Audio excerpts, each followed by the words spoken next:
दोस्तों नमस्कार, मैं जगन्नाथ गौतम। देश रोजाना चैनल पर आपका स्वागत है।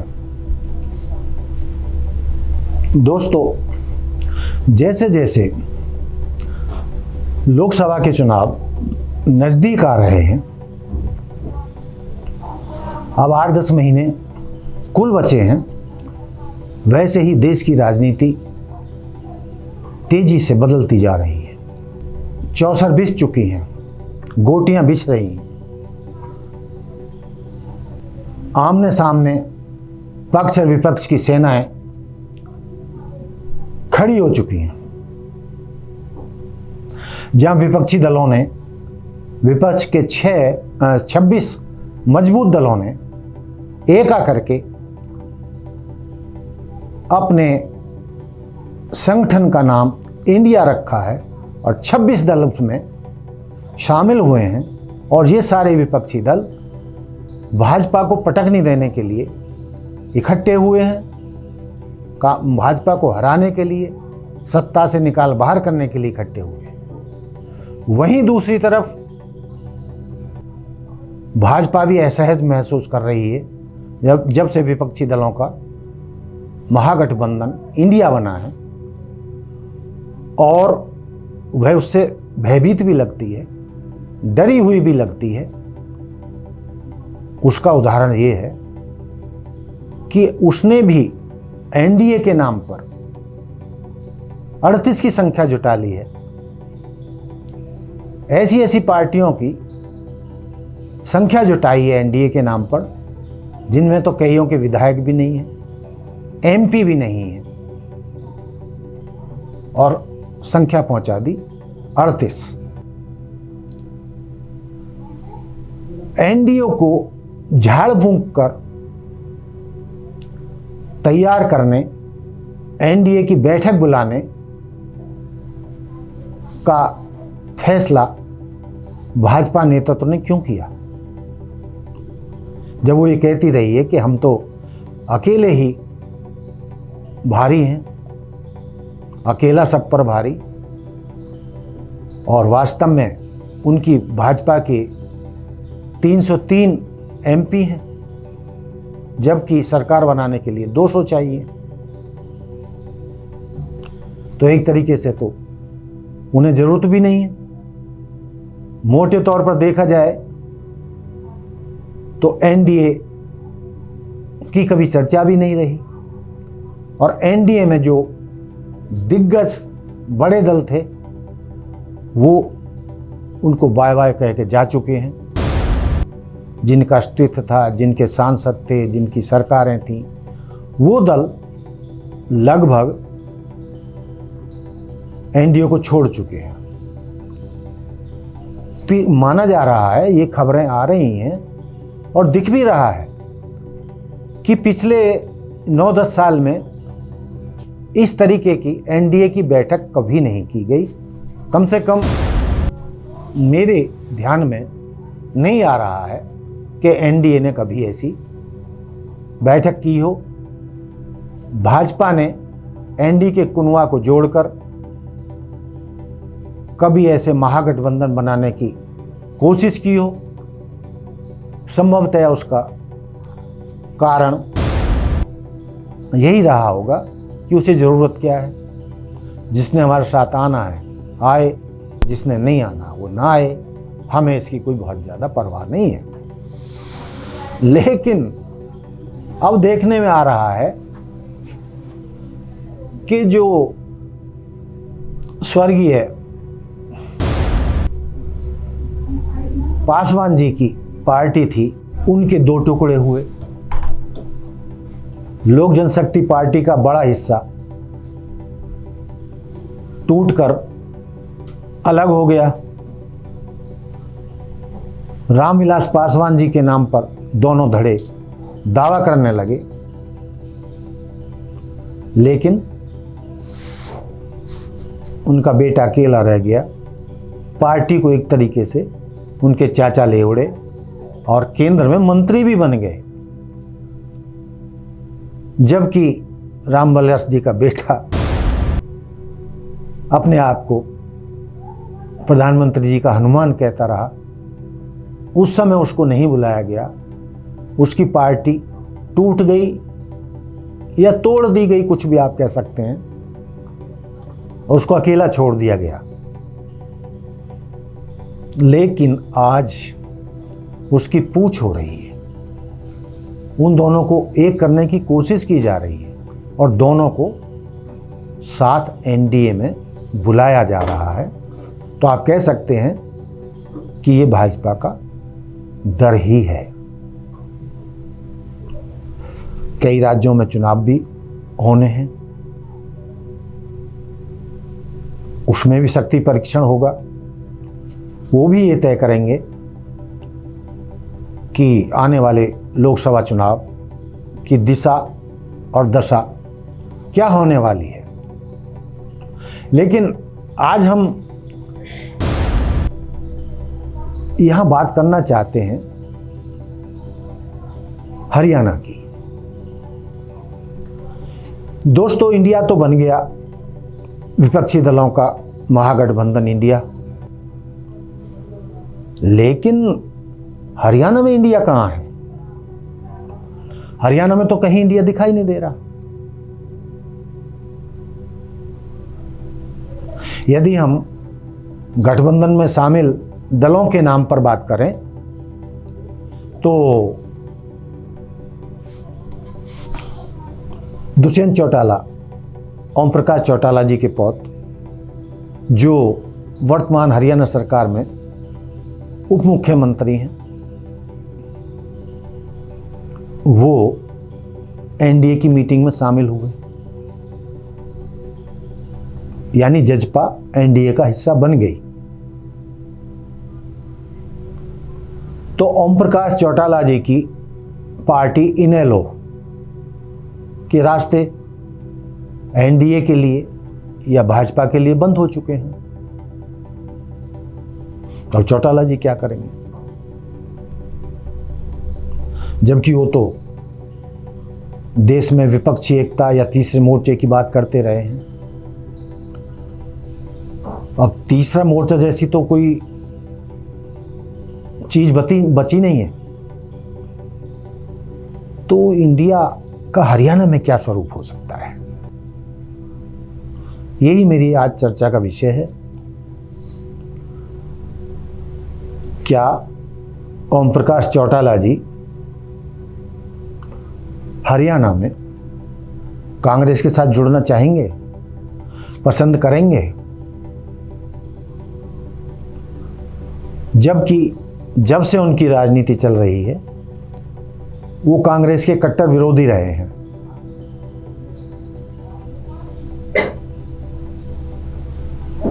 लेकिन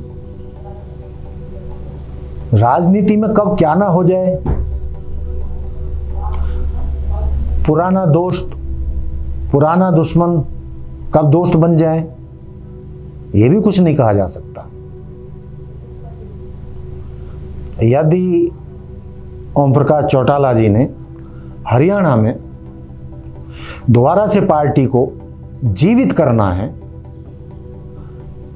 तो शायद उन्हें हरियाणा में इंडिया का हिस्सा बनने में कोई दिक्कत नहीं होनी चाहिए। और यदि वो विपक्ष को जिताना चाहते हैं, विपक्ष का हिस्सा बनना चाहते हैं, इंडिया का हिस्सा बनना चाहते हैं, और विपक्ष को जिताने के लिए वो तीसरे मोर्चे की भी बात कर रहे थे, तो मेरे ख्याल में इंडिया का हिस्सा बनने के अलावा उनके सामने कोई शायद रास्ता नहीं बचा है। चूंकि हम यदि बात करें 2000 मतलब पिछले विधानसभा चुनावों की, हरियाणा की 90 विधानसभा सीटों में से भाजपा ने 40 सीटें जीती थी, जबकि उसे बहुमत के लिए कम से कम 46 सीटें चाहिए थी। पिछले चुनाव में मनोहर सरकार के 6 मंत्री हारे थे।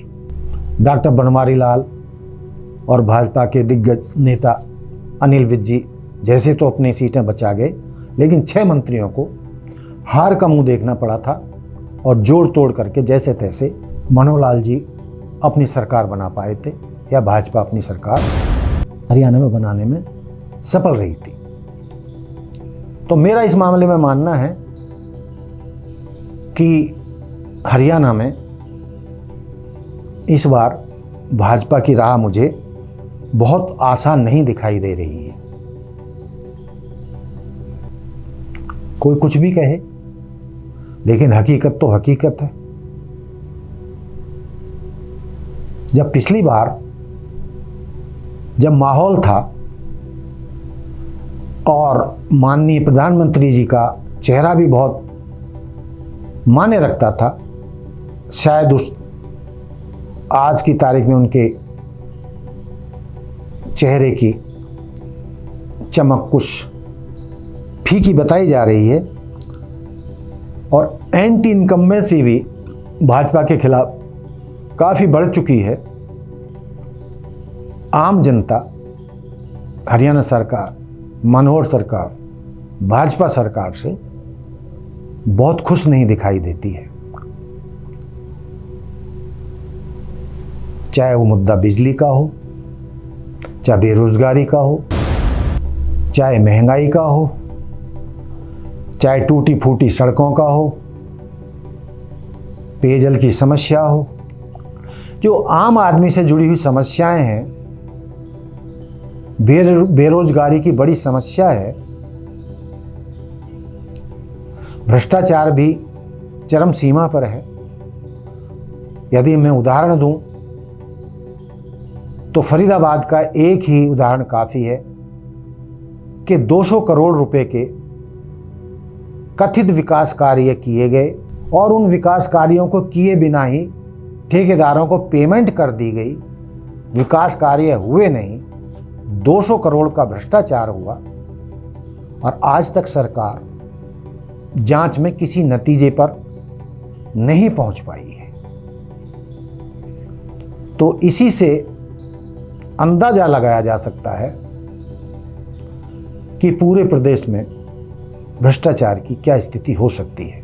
चाहे गुड़गांव हो, चाहे और बड़े शहर हों, नौकरशाही हो, आम जनता भ्रष्टाचार से बहुत त्रस्त है।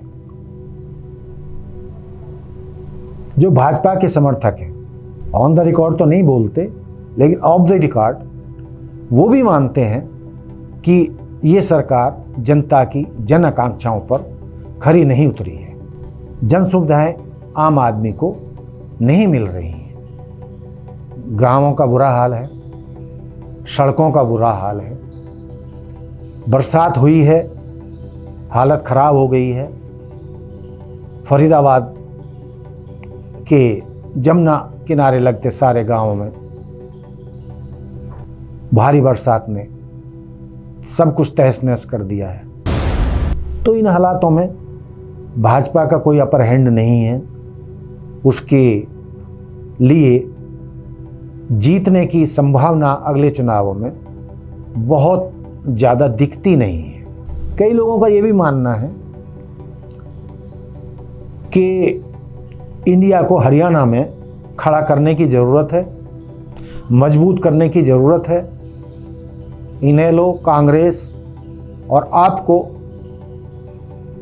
एक मंच पर आने की ज़रूरत है यदि वो चाहते हैं कि निश्चित रूप से हरियाणा में भी भाजपा को हराना है और विपक्ष को लाना है। तो अरविंद केजरीवाल जी यानी आप पार्टी और इनेलो तथा कांग्रेस को एक मंच पर आना होगा। एक मंच पर आकर तालमेल बिठाना होगा और प्यार मोहब्बत से सीटों का बंटवारा करना होगा। ये पहली बात है, ये पहली शर्त है हरियाणा में इंडिया को जिताने के लिए, भाजपा को हराने के लिए। और दूसरी शर्त ये है कि कांग्रेस में जो कई कांग्रेस है उनको भी एक कांग्रेस बनाना होगा। चाहे किरण चौधरी हों, चाहे सुरजेवाला जी हों, चाहे और गुट हों जो अलग अलग हैं, शैलजा जी हों, कई गुट बने हुए हैं। एक शैलजा कांग्रेस है, एक किरण चौधरी कांग्रेस है, एक शैलजा कांग्रेस है, सुरजेवाला कांग्रेस है। सुरजेवाला जी भी मुख्यमंत्री बनने का दावा कर रहे हैं। तो चाहे वो कितने ही दावे करते रहें, प्रदेश कांग्रेस अध्यक्ष उदयभान जी कुछ भी दावे करते रहे, भूपेंद्र हुड्डा जी कुछ भी दावे करते रहे, लेकिन कांग्रेस में गुटबाजी तो है। और ये गुटबाजी का परिणाम है कि आज तक कांग्रेस के जिलाध्यक्षों के, निकायों के और जो भी ये लोकतांत्रिक तरीके से वर्षों से चुनाव नहीं हुए हैं। कांग्रेस के जिला कार्यालय धूल फांक रहे हैं और कई घोषणाओं के बावजूद कांग्रेस अपने चुनाव नहीं करा सकी है, अपने पदाधिकारी नियुक्त नहीं करा सकी है। और वो कैसे बूथों पर जाएगी, जबकि भाजपा का सिस्टम ये बहुत मजबूत है।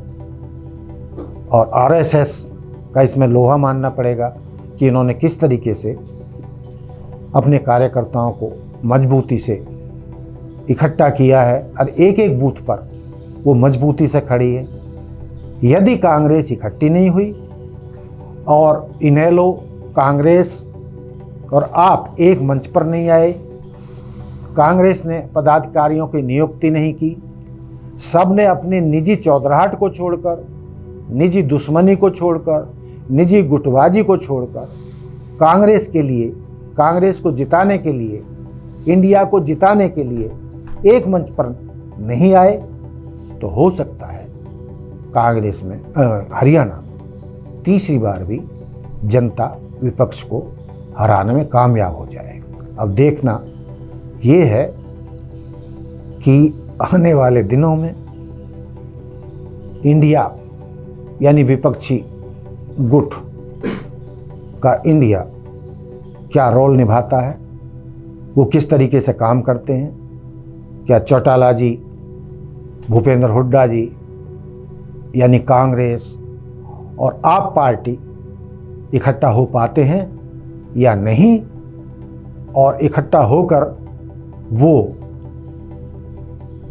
तालमेल से, प्यार मोहब्बत से सीटों का बंटवारा आपस में करते हैं या नहीं, इन्हीं बातों को लेकर विपक्ष की राजनीति या विपक्ष की जीत तय होगी। वरना तीसरी बार भी भाजपा को सत्ता में आने से हरियाणा में कोई नहीं रोक सकता। बस आज की बात में इतना ही। जय हिंद, जय भारत, नमस्कार। देखते रहिए देश रोजाना। मिलते हैं फिर अगले अंक में किसी नए मुद्दे पर आपके सामने फिर आऊँगा। नमस्कार। हमारे साथ जुड़े रहने के लिए देखते रहिए देश रोजाना का YouTube चैनल। सब्सक्राइब कीजिए, साथ ही देश रोजाना की खबरें सबसे पहले देखने के लिए प्रेस कीजिए बेल आइकन।